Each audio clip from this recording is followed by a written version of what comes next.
Diputado, queremos saber sobre el paradero del diputado Renzo Prieto, porque sabemos, y ya lo vimos incluso declarando, a los diputados Sandra Castillo y Ángel Torres fueron liberados el día de ayer, luego de haber sido detenidos por unas horas, pero el diputado Renzo Prieto, ¿dónde está? ¿Si ya lo liberaron o sigue detenido? No, ¿Qué información maneja? La verdad es que la información que tenemos a esta hora es que Renzo Prieto le aplicaron exactamente la misma medida que a Gilbert Carr. O sea, es tomado y secuestrado por miembros del FAES. A esta altura no se sabe ni dónde está, no se sabe por qué está detenido, no se sabe absolutamente nada del procedimiento que se siguió en ese momento. Es decir, lo mismo que hemos visto permanentemente en Venezuela, no solamente con diputados, porque al final los diputados somos más que un ciudadano, aquí la inmunidad parlamentaria no existe, sino con todo el resto de los venezolanos. Llegan, te secuestran y después vemos qué pasa. No hay orden de detención, no hay nada, así la diputada Sandra Castillo el día de ayer. A ver, los testigos que estuvieron allí, lo que cuentan es que simplemente ellos llegaron como en una operación comando al hotel, tomaron ahí varios celulares de muchos de los que estaban allí presentes, diputados y no diputados, y fueron básicamente a tomar o a secuestrar a Renzo Prieto. Eso es la información que se maneja y después también hubo como una detención, una retención ahí de los dos diputados de Sandra y de Ángel. Y hasta ahora nadie sabe más nada, que es lo mismo que siempre sucede, que nadie sepa nada y que las autoridades actúen de manera impune. Físicamente no se sabe dónde está el diputado a esta hora. Nosotros estamos permanentemente comunicados a los diputados y la verdad es que no ha habido ninguna actualización desde ayer. Desde el momento en que se lo llevaron, ahora, no se sabe ni dónde está. Uno podría pensar a ver, los diputados que tienen de alguna manera mayor participación, figuración en medios o en asuntos que tienen que ver con la Asamblea Nacional serían objetivos, pero estamos viendo que estos diputados son suplentes. Incluso había el diputado Ángel Torres decía, yo soy de Lara, ni siquiera sé a dónde nos llevaron. Es decir, ¿el objetivo son todos? Bueno, lo importante que saber es que aquí no hay diferencia entre principal y suplente, no hay ningún tipo de diferencia. Aquí lo único que nos une a nosotros, a todos los diputados, es luchar para salir de este desastre y salir lo más pronto que podamos de este desastre. Esa es la verdad, porque no hay diferencia. Cuando tú te das cuenta de los 33 que están afuera, de esos 33 que están en el exilio, 30 son principales. Cuando tú te das cuenta de los que están hoy detenidos, Juan Requesens es principal, pero Gilbert Carr es suplente. Es decir, no hay ninguna diferencia en términos de principal y suplente, y así además lo hemos asumido nosotros en la Cámara. Entender que somos un solo cuerpo, entender que somos un solo grupo que está luchando por mantener vigente una asamblea, pero además por luchar por un cambio en este país. Ahora, ayer veíamos al diputado Luis Florido, que estuvo un tiempo fuera Superlano también estuvo en la movilización, estuvieron fuera del país un tiempo luego de las medidas de la Asamblea Nacional Constituyente. ¿Podríamos esperar esto de otros diputados? ¿Regresarán al país? ¿Se incorporarán a las actividades que están convocando para los próximos días? Mira, la verdad es que tú pudieras esperar que vengan, algunos que han venido y se han tenido que volver a ir. Nunca termina de entender cómo es el funcionamiento de la represión, que es selectiva, es coyuntural, es a veces sí, a veces no. No espera que eso pueda suceder y uno espera que la Asamblea Nacional vuelva a tener el espacio físico que siempre ha debido tener, que es el Palacio Federal Legislativo. Ahora, tenemos que seguir luchando independientemente de quién pueda volver y quién no. La llegada de Florido y la llegada de Superlano ayer es importante, es un punto de aliento, de esperanza a la Cámara y al grupo que nosotros conformamos. Pero nosotros sabemos que ellos están en una situación compleja y difícil en este momento.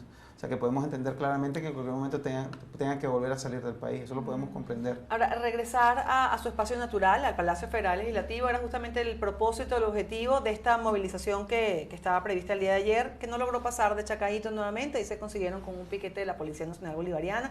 La represión, que ya se ha hecho costumbre, pareciera que el este es un gueto para la oposición y más allá de Chacaíto no se puede pasar, diputado.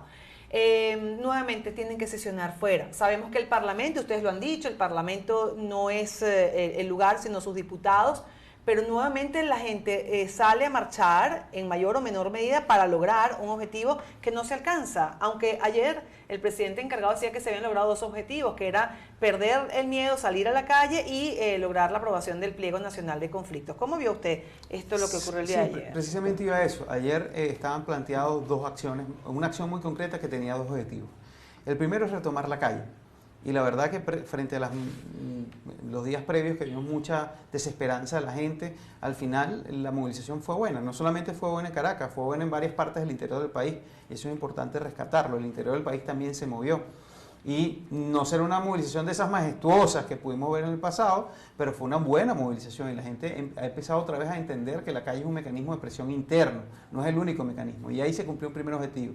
Evidentemente, volvemos a repetir el mismo esquema de represión que está acostumbrado quienes lamentablemente están en el poder de hacer con todo aquello que piensen distinto.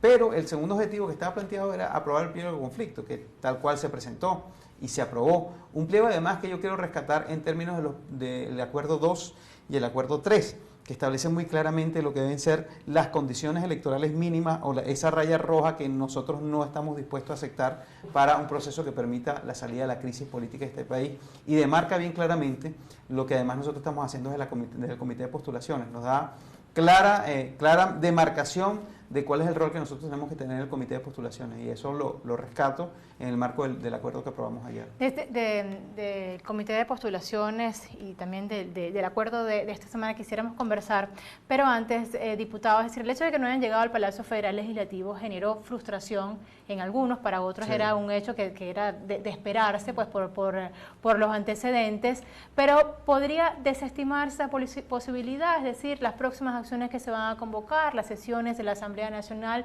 continuarán ubicando espacios alternativos para realizarse. Mira, nosotros nunca vamos a dejar de buscar estar en el Palacio Federal Legislativo. Eso creo que es importante que se entienda. Nunca vamos a dejar de persistir e insistir en volver a nuestro espacio natural, que es el Palacio Federal Legislativo, que está arrebatado por hecho de fuerza, no por hecho legal, por hecho de fuerza está arrebatado el Palacio Federal Legislativo. Mientras eso no suceda, nosotros vamos a continuar haciendo lo que estamos haciendo ahorita, que es ejerciendo las competencias y funciones de la Asamblea Nacional, donde sea. Y ya que mencionó el Comité de Postulaciones Electorales, se instaló el comité, sin embargo, se señala que no se hizo bajo la ley de orgánica de procesos electorales. O sea, específicamente el artículo 23. Exacto, en la plenaria de la Asamblea Nacional. ¿Qué pasó allí? ¿Qué explicación tiene esto, diputado, por favor? Bueno, lo primero que hay que entender es que el Comité de Postulaciones Electorales, su conformación en pleno fue aprobado por el plenaria, casi que por la unanimidad de la Asamblea Nacional. Y eso lo hicimos hace exactamente dos sesiones ordinarias. Nosotros llevamos el informe y la Asamblea Nacional, que es la que le corresponde siempre tomar la decisión, no a nosotros, aprobó la conformación del Comité de Postulaciones Electorales. Nosotros lo que hicimos, por aras de poder continuar este procedimiento, fue instalar el Comité de Postulaciones Electorales. Y para esta instalación contamos no solamente con el aval, el respaldo absoluto de la Junta Directiva de la Asamblea Nacional, sino del propio Juan Guaidó, de poder avanzar y que esto permitiera un camino para conseguir un Consejo Nacional Electoral para todos los venezolanos. Eso fue lo que sucedió el día, si no me equivoco, el día lunes. Parece, sí. Y nosotros esperamos que el comité funcione, vuelva a funcionar este próximo lunes, y esta sí va a ser con presencia clara de los medios de comunicación. Pero ¿por qué primero, ¿por qué los medios no fueron informados? Sí. Segundo, ¿por qué no se atendió estrictamente a lo establecido en el artículo 23 de la Ley Orgánica de Procesos Electorales, que según la cual primero se juramenta por el presidente y la Junta Directiva de la Asamblea Nacional y luego se instala el Comité de Postulaciones? Sí, bueno, lo primero es que no se convocaron los medios de comunicación, y nosotros ayer pedimos disculpas, al menos de la unidad, a los medios de la comunicación, porque la verdad es que estamos, y yo lo he dicho siempre, estamos caminando sobre un terreno minado de muchísimos obstáculos, donde cada paso que tenemos que dar tiene que ser efectivo. Y eso lo que nos plantearon fue una enorme prudencia para avanzar en ese paso de instalación del comité, y por eso no se convocaron los medios de comunicación, y en lo particular yo pido disculpas a todos los medios de comunicación, y por eso fue que ayer efectivamente declaramos para tratar de colocar claramente el rol de los medios de comunicación en este sentido. Y lo segundo es que como precisamente estamos en un terreno escarboso, complicado, que tenemos que pasar por muchos obstáculos de verdad que existen en este momento político, es que se decidió políticamente avanzar en la constitución del Comité de Postulaciones Electorales. ¿Pero qué validez tiene? Exacto, Esto que no haya sido juramentado en la plenaria y ante el presidente de la Asamblea Nacional. Hay una validez que es clara, y hay una validez que sí es importante entender. Esto fue aprobado por la plenaria de la Asamblea Nacional, y la juramentación es un acto que se desprende de la aprobación. Y lo que ha pasado claramente es que la Cámara en su conjunto aprobó esta constitución del comité, que es lo que parlamentariamente tiene una validez importantísima, que es que hubo una voluntad política y una aprobación real por más de las 2/3 partes, yo diría que más de las 2/3 partes de los presentes, de este Comité de Postulaciones Electorales. Lo que nosotros al final queremos es ver un objetivo claro, que es tener un Consejo Nacional Electoral que sirva para los venezolanos, y un Consejo Nacional Electoral que sea electo en la Asamblea Nacional. Eso sí es muy importante para nosotros. Pero ayer, por ejemplo,